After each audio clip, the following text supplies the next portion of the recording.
പിതാവിനും പുത്രനും പരിശുദ്ധാത്മാവിനും സ്തുതി, ആദിയിലെ പോലെ ഇപ്പോഴും എപ്പോഴും എന്നേക്കും ആമേൻ. ത്രിയേക ദൈവമേ, അങ്ങേ സ്തുതിക്കുന്നു, വാഴ്ത്തുന്നു, ആരാധിക്കുന്നു, നന്ദി നിറഞ്ഞ ഹൃദയത്തോടെ സ്തോത്രം ചെയ്യുന്നു. ഈശോനാഥ, ഞങ്ങൾക്കിന്നൊരു അനുഗ്രഹമായ ദിവസം തന്നതിനായി നന്ദി പറയുന്നു.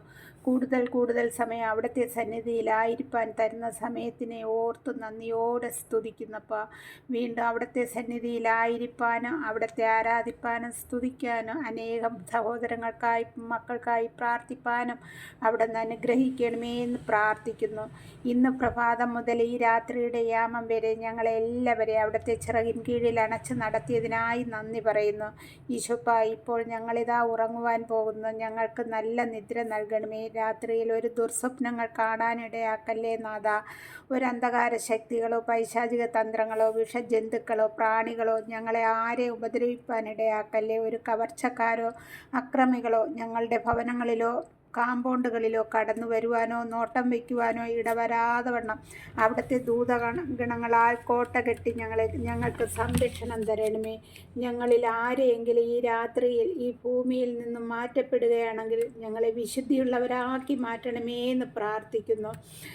ഇന്ന് ഭൂമിയിൽ ഏൽപ്പിച്ച ജോലി പൂർത്തിയാക്കി. ആകയാൽ കർത്താവെ, ഇന്ന് പിതാവിൻ്റെ പക്കൽ ഞങ്ങളെ മഹത്വപ്പെടുത്തണമേ. കർത്താവെ, ഈ പ്രഭാതം മുതൽ രാത്രി വരെ ഞങ്ങൾ അറിഞ്ഞോ അറിയാതെയോ എന്തെങ്കിലും പാവങ്ങൾ ചെയ്യുകയോ പറയുകയോ ചിന്തിക്കുകയോ കേൾക്കുകയോ നോക്കുകയോ ചെയ്തിട്ടുണ്ടെങ്കിൽ കർത്താവെ, ഞങ്ങളോട് അവിടുന്ന് ക്ഷമിക്കുമാറാകണമേ എന്ന് പ്രാർത്ഥിക്കുന്നു.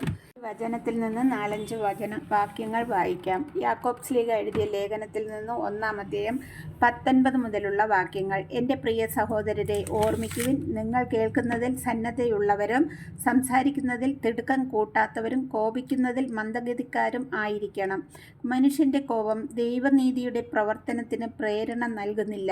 ആകയാൽ എല്ലാ അശുദ്ധിയും വർദ്ധിച്ചു വരുന്ന തിന്മയും ഉപേക്ഷിച്ച് നിങ്ങളിൽ പാകിയിരിക്കുന്നതും നിങ്ങളുടെ ആത്മാക്കളെ രക്ഷിക്കുവാൻ കഴിവുള്ളതുമായ വചനത്തെ വിനയപൂർവ്വം സ്വീകരിക്കുവിൻ.